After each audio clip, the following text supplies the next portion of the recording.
சென்னை ராயப்பேட்டை மேம்பாலத்தில் இருவர் உயிரிழந்த சம்பவம் குறித்து விளக்கம் அளித்துள்ள காவல்துறை பைக் சாகசத்தால் விபத்து ஏற்படவில்லை என தெரிவித்துள்ளது.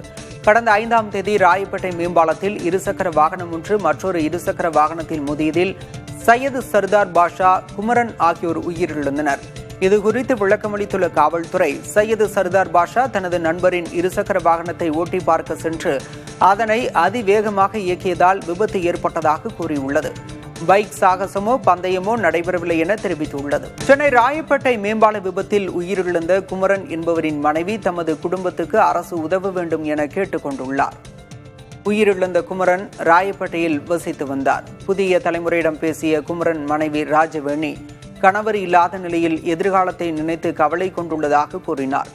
எனவே அரசு உதவி செய்ய வேண்டும் என்றும் வலியுறுத்தினார். விபத்தின் போது தமது கணவர் அணிந்திருந்த 3.5 சவரன் தங்க நகை காணாமல் போய்விட்டதாகவும் அதனை காவல்துறை மீட்டுத் தர வேண்டும் என்றும் கேட்டுக்கொண்டார்.